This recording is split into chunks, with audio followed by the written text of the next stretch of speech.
Christopher, your gift is not only music, but it is passion and enthusiasm. I'm back there going, I bet you it's going to be another Beatles tune. There it was.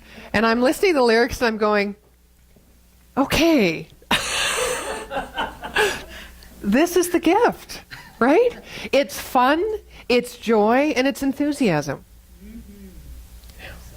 Wow, it's great. Sharon, I want to acknowledge you in our community this morning because she has accepted the gauntlet of becoming, for Centers for Spiritual Living, one of their official diversity trainers. She's going down to study in Texas in October, and that's going to be one of her gifts to this organization. So thank you.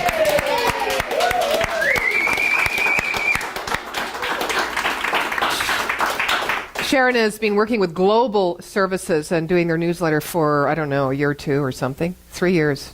3 years? Okay. So it's just a natural, beautiful next step for you. And you know, sometimes it's hard because we've got so much on our own plate, right? To kind of step out and be of service or to help or to, you know, every once in a while we get a window and then because we think we should or we want to, we do something like that. But then we kind of come back into our own little world because there's just so much on our plate to deal with, right? And, you know, I thought about that as a minister of the center when I first started, and I was on such a learning curve that I thought, I don't really have time for much else outside of just doing this work. And as Christopher says, you know, I can't do everything. I can't fix this or change that, but what I can do is hear. But when we say hear, I look back now and I think, you know, here was defined by what I believed my capacity was. And as I did this learning curve, it was a real steep one because I believed my capacity was this. Had I believed my capacity was this, I may have had a different experience of the learning curve. Easier on myself, not so critical, right? Not so concerned about how well I was doing or what other people were getting from it or thinking of me. Now, when I think about that today, I think, is that still true for me? In part, a little, but not much. Going back to the work Sharon's doing, I decided, because it is my nature, by the way, it's all of our natures, to be of service, in service, and to give, and to give, and to give, beyond the capacity we think we have to give. It really is in all of our natures. But we don't often expand our mind to hold that truth. You know, we test the waters, as I said, with a little service there, a little volunteer there, a little sharing there. But then we come back to that place where we have well justified and defended, which is what our teaching tells us to do, right? Do the work here inside and all else will follow. So now we have the spiritual teaching that we have to be here. This is our first responsibility. We must be stewards of our own life first, which can get a little crazy and confusing when we go, yeah, but there should be more of a connection. I should be able to, you know, it shouldn't be so hard. I shouldn't try to have to fit in those moments when I can be of service. Or I shouldn't have to wait till I've got a big bank account to be my philanthropic self, which has been my issue. As I'm reading a plethora of research right now for this online course, one of the books that came to me through a new radio host with Voice America, she called me and we discussed about what it was like to be a new host. She said, here's a book that changed my life financially. It was called The Raising of Money. and I, for the life of me, can never remember his name, so I won't butcher that. But one of the things he said was, one of the first things he said in the book was, I have traveled for years to nonprofit organizations, and I have watched volunteers. And what I know about volunteerism is they are the best doing the best. They are the best of the best, actually. They are the best of the best doing the best. And all of a sudden, this rush of emotion came within me, and I realized, because he was also talking about philanthropy, and he brought those two together. A volunteer, being a volunteer is being a philanthropist. I had never brought those two together.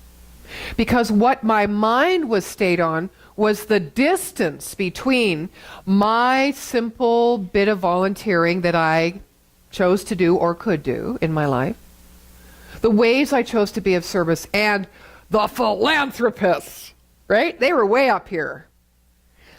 What was the difference between them and me? It was a dollar sign. Now, if I applied this teaching, or the law of reciprocity, or the law of circulation, or the law of attraction, or the law of growth, all these things that we've talked about and touched into in our classes and on Sundays, to this idea of the dollar sign, I could easily just take this idea of the dollar sign and put it over here where it should be.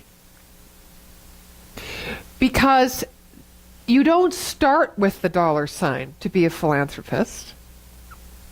You start with the mindset, the mental atmosphere, the heart. We all have that. But with what do we use it? With what do we share our good? With what thoughts or what consciousness determines how much we share and when we will share and what can we share?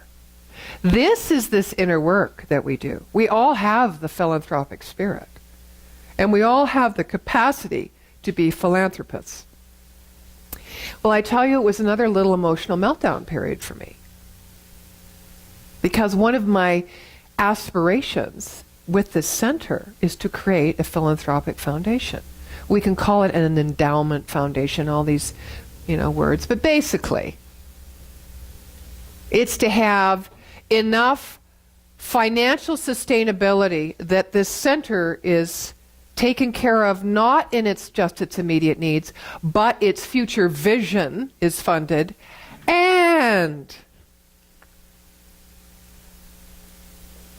the present needs of others and the future vision of others can be funded as well. Because you need to have both, right? You need to have the practical foundation, and you need always to feel like you are supporting yourself, and for me, as in the position I have here, the future of the center, by moving it forward into its vision. Because no one just wants to hang out and pay the light bill. That's totally no fun. Believe me. You know how it is. Probably in your own lives you've been there from time to time. Month to month, time to time. No. You need something that pulls you forward. Diversity training pulls this community forward. No matter, I don't even know how Reverend Sharon's going to use it here, if she's going to use it here, what's going to be the outcome. But the mere fact that she is opening her consciousness and putting her intention behind celebrating diversity energetically will impact this center, this community, for the good. So how does the mental atmosphere that you set up about how you think about who you are as, for today's conversation, a philanthropist, impact the service work that you do? Impact how you steward your own life. Philanthropy, there are many different definitions of philanthropy. And when I think of philanthropy, until last week, I always thought about it as those top 50 philanthropists. I even went on Google last night to see who those top 50 philanthropists were in the world. Warren Buffett was number one, and the Google guys were, no. Doesn't matter. No. Oh. No, he was way down there. And Oprah was kind of way down there too. What I didn't, I'll get it in a minute. It was to do with the internet. What was fascinating about it was not how much money they made. Who?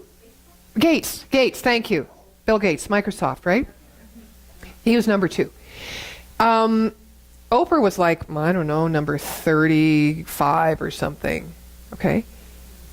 It wasn't how much they were worth, net worth. It wasn't how much they'd given over their lifetime.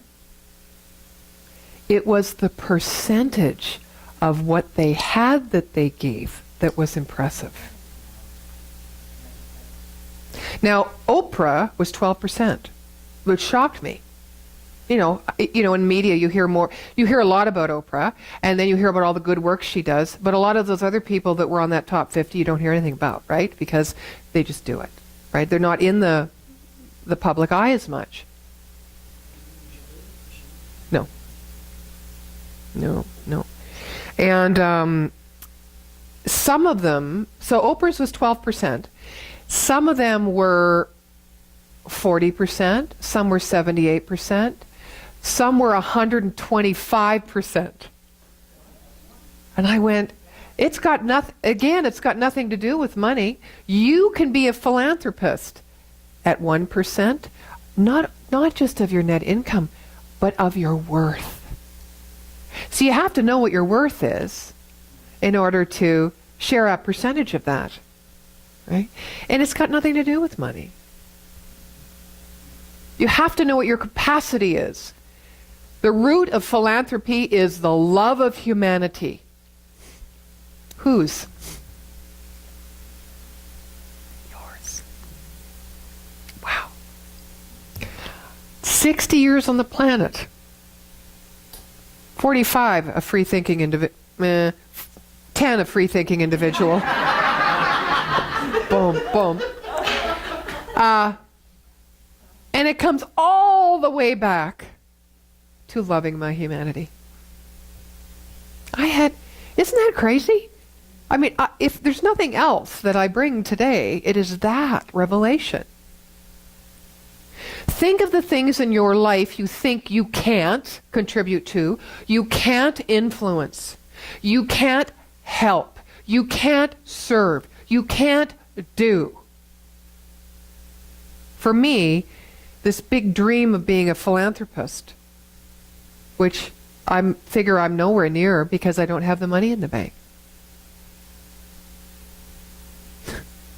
How much of that is stopping me, in my mind, from being the fullness of who I am in the love, through the love of my own humanity, in my world right here and right now? How much? 12%? 50%? 125%? Amazing. It was such a revelation to me that obviously I had to talk about it.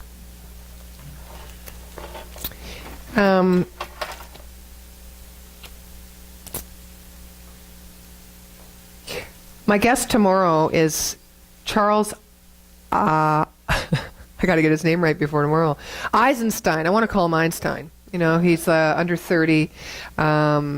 He is a speaker and a writer focusing on themes of civilization, consciousness, money, and human cultural evolution. He also wrote a book before Sacred Economics, which is the one I'm talking to him about tomorrow, called The Ascent of Humanity. And he is involved in many videos talking about the history of civilization and the history of money, and how the economic situation needs a lot of help, basically. How are we going to do that? And it all boils down in his book of Sacred Economics, after he dances, around and gives the history and the research and all that stuff, which many people are interested in. What does it boil down to?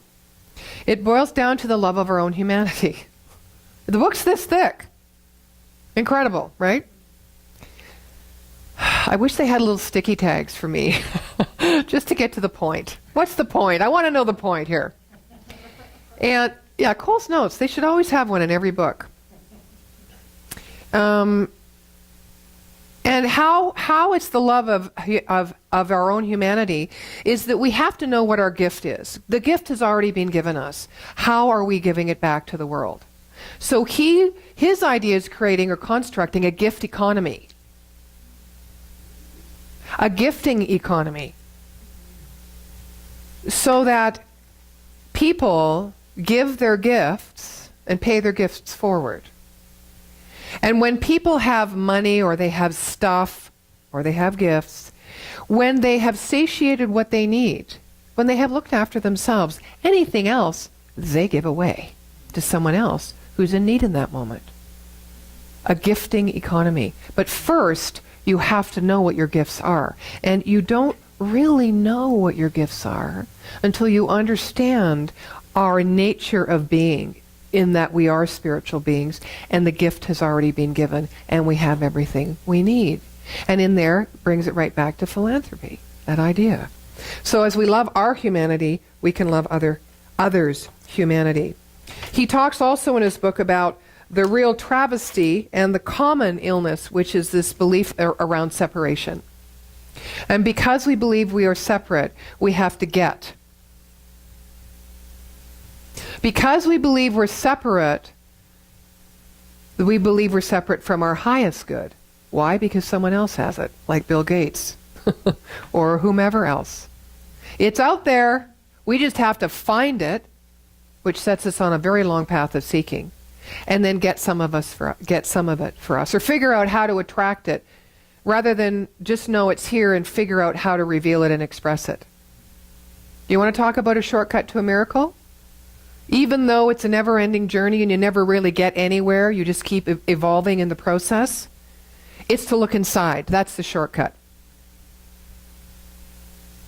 It's also the most challenging, often, right?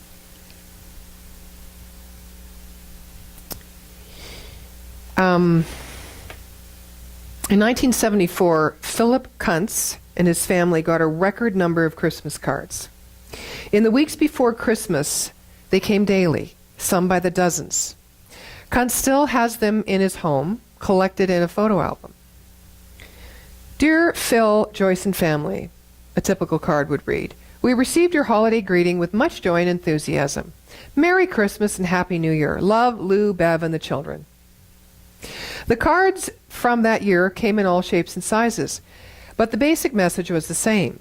The writers wanted Kuntz to know that he and his family were cared for, and also they wanted to share their own news. They included pictures of the family members and new homes and smiling graduates with freshly minted diplomas. It all seems pretty normal, except for one thing. Kuntz didn't know any of them. Da-da-da. Kuntz was a sociologist at Brigham Young University. Earlier that year, he decided to do an experiment to see what would happen if he sent Christmas cards to total strangers. And so he went out and collected directories from some nearby towns and picked out around 600 names. Well, I started out at a random number and then skipped so many and got to the next one, he says. To these 600 strangers, Kuntz sent his Christmas greetings, handwritten notes or a card with a photo of him and his family. And then Kuntz waited to see what would happen. In 1974, he wanted to see what would happen if he sent Christmas cards to people he didn't know.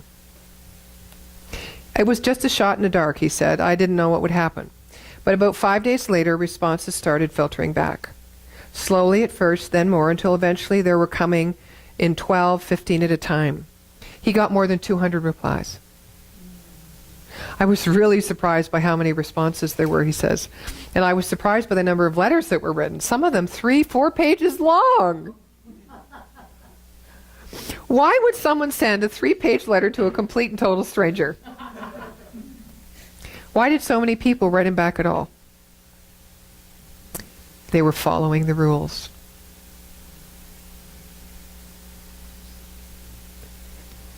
Robert Cialdini is an emeritus psychologist at Arizona State University who studies how our behavior is affected by social rules that we're only vaguely aware of, but which have incredible power over what we do.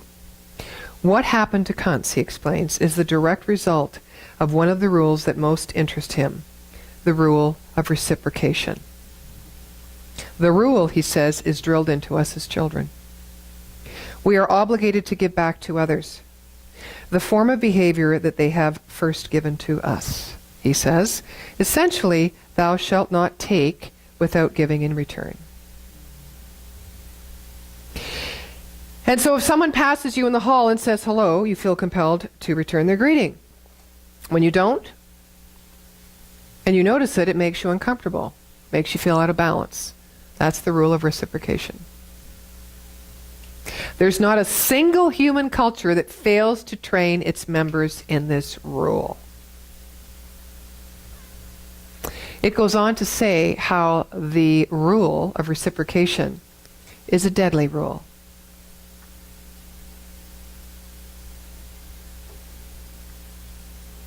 I would say it's a life-limiting rule. I would say that it limits our creative thinking process. I would say it limits our personal set of values, or maybe the expression of the truth of our soul. Now, the law of reciprocity, on the other hand, which is a spiritual principle, allows us to move into the philanthropic person that we are. Inbred. How is that so? Before I share that with you, this idea of success, which is on all of our minds most of all of the time, which can be financially directed, or it can be directed toward our well-being or our health or anything that might be up for us right now that is a little challenging. Achievement, I want to better it, I want to improve this situation, change it. You could use the word success. I want to be more successful in my pattern, my thinking pattern, or my atmosphere to shift the conditions in my life.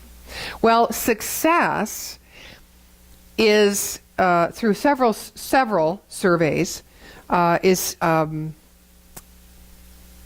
because of three particular characteristics in the human being. One of them is motivation. You need to be self-motivated. The second is ability. You need to be skilled, gifted, talented. And the third, which I'm forgetting at the moment, I will tell you in a moment. Anyway, the fourth, which is the most important, is the interaction with other people. This is what they found was the greatest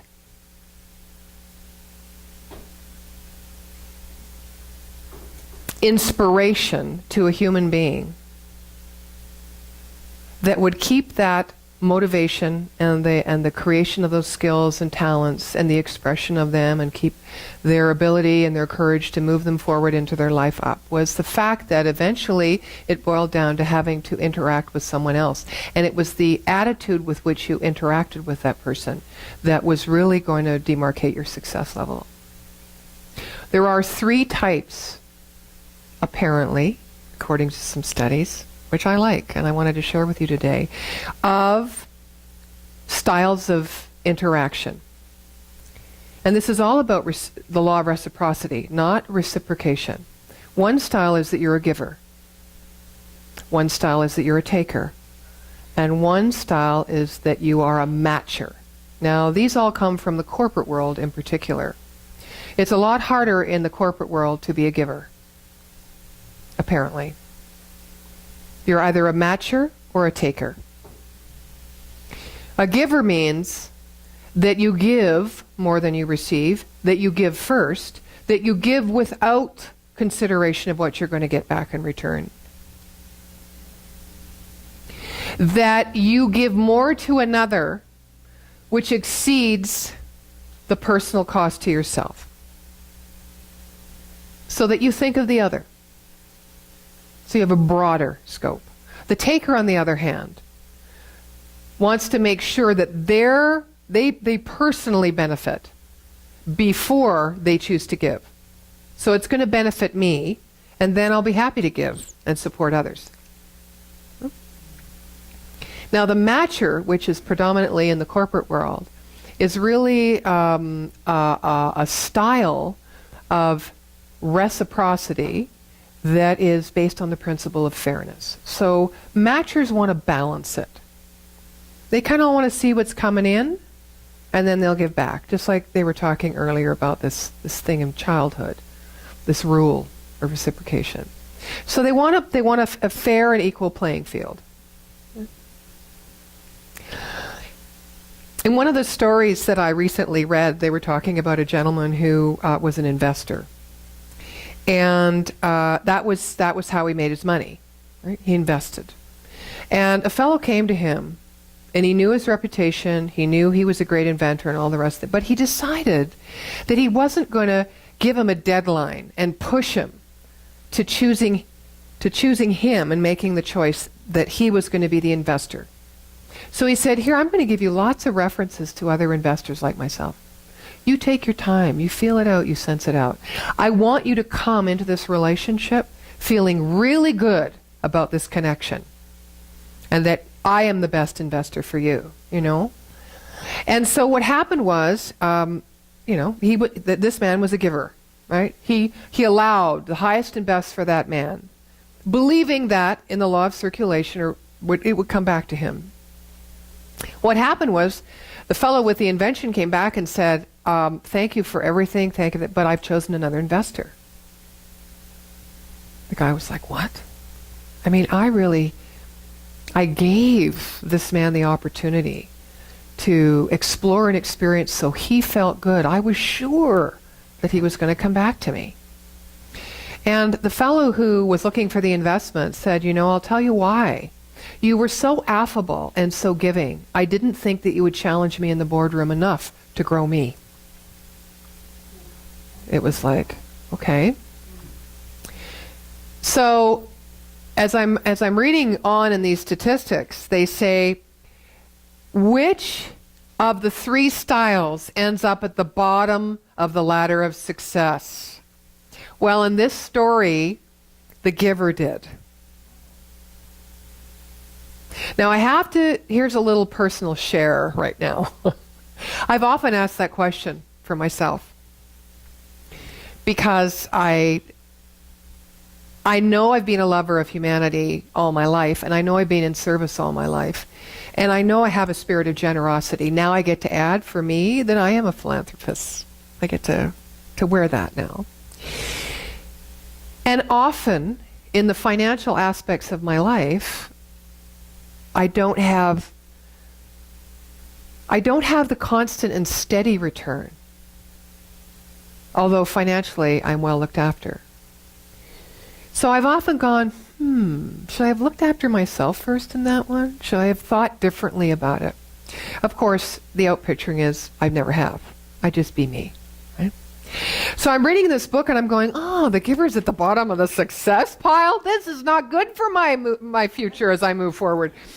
And then I'm reading, and it says, okay, so who do you think then is at the top? The matcher or the taker? Who would you think?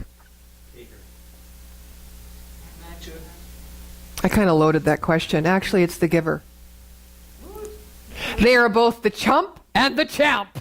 Oh, I felt so good then.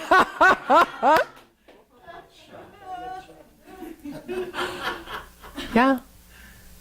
And the story goes that the fellow came back to this man and said, on his next investment, I want you to be the investor.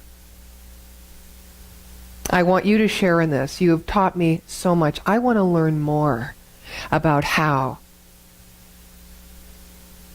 How is it that you have such faith that you can think of someone else's highest and best before your own? Well, the truth is, we never give without receiving. So it's never really a matter of giving someone else something before yourself, because the gift is in the giving. We know that, being on this spiritual path. And the end of the story is he was his sole investor for all the rest of his inventions. So when you think for a moment, maybe I should have gone in there and took it, because if I don't look after myself, who's going to look after me? I know that that's true. I know that that's true. We need to be stewards of our own life. We need to love our own humanity. But I say to you, perhaps not at the cost of loving humanity and loving the humanness in each other. So I'm going to leave you with that today. You've had a lot of food for thought. Take your philanthropic soul, your heart, and your mind, and do the work. Trust yourself and do the work that you know needs to be done in your life to expand your own consciousness and deepen the love that you have for your own humanity. So it is. Thank you. Christopher.